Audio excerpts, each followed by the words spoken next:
இப்ப அந்த காலமா? இந்த காலம் இல்ல, முடிஞ்சு. உஸ்மானிய பேரரசு வீழ்த்தப்பட்டதோட முடிஞ்சு. இப்ப ஃபிரௌனுடைய ஆட்சி முறை தான் உலகத்தில் நடக்குது. என்ன ஆட்சி முறை? கட்சிகளை பிரிக்கிற, போட்டி போட்டு வெத்துற, போட்டி போட்டு வெத்துற. பின்னுக்கால இருந்த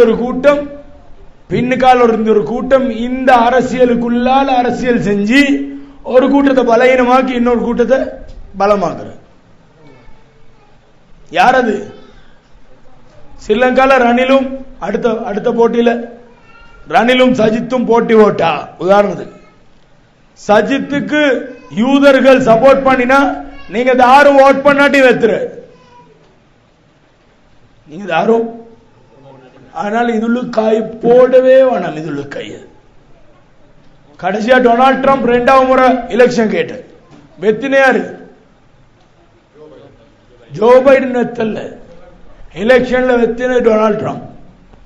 யார கொண்டு என்ன முறை? அது செனட் ஓட் பண்ற, செனட் ஓட் பண்ணினா ஓட் பண்றவன் தான் வர.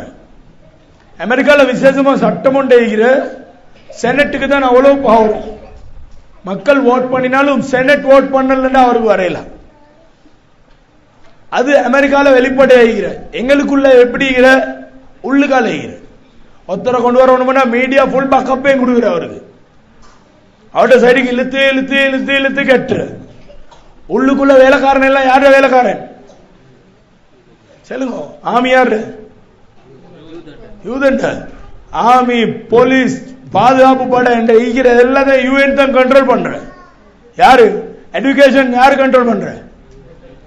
சார், எஜுகேஷன் சிலபஸ் போடுற யாரு? எஜுகேஷன் சிலபஸ் மாத்திர 10 வருஷத்துக்கு இருக்கா? யாரு மாத்திர? யூஎன். யூஎன் யாரு? யூதன் செட்டப். உங்களோட கேஷ்க்கு அப்ரூவல் கொடுக்கிற, நம்பர்ஸ் கொடுக்கிற யாரு கொடுக்கிற? வேர்ல்ட் பேங்க் கொடுக்கிற. வேர்ல்ட் பேங்க் ஓனர்ஸ் யாரு?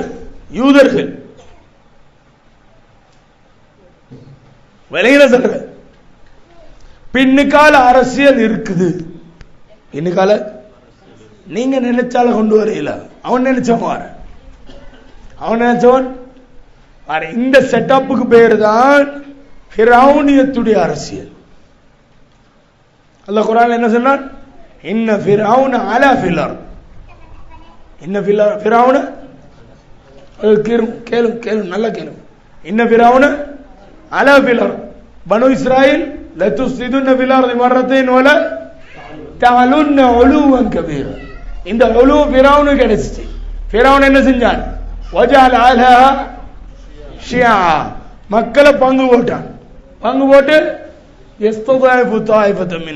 ஒரு கூட்டத்தை பலகீனப்படுத்தினான், இன்னொரு கூட்டத்தை பலப்படுத்தி விட்டான். இப்ப அரசாங்கம் யாருக்கு? இந்த ஃபிரௌனுக்கு. இதே மாதிரிதான் யூதர்கள் என்ன செய்யறாங்கடா, கட்சியில பங்கு போட்டு ஒரு கட்சி அவங்களே பலகீனப்படுத்திட்டு இன்னொரு கட்சியை பலப்படுத்தி விட்டு அதுக்குரிய எல்லா வசீலும் அவன்கிட்ட, எல்லா செட்டப்பும் அவன்கிட்ட ஈக்குது. இப்ப ஒன்றை பலகீனப்படுத்தி இன்னொன்று பலமாக்கி அவனை தூக்கி எடுக்கிற, அவன்கிட்ட 5 வருஷம் வேற வாங்குற, அவனை தள்ளி விட்டுட்டு வேற வேலைக்கு வேற ஆளை கொண்டு வர. ஏண்டா இதே ஆளுகிட்ட அவ்வளவு வசாதியம் வாங்கலாம். கொஞ்ச நாள் போகல அவனுக்கு விளங்கிடும், ஓஹோ என்னை கொண்டு போற வேற ரோட்ல 5 வருஷத்துல அவனை தட்டியாச்சு, வேற ஒருத்தர உணர்ந்தாச்சு.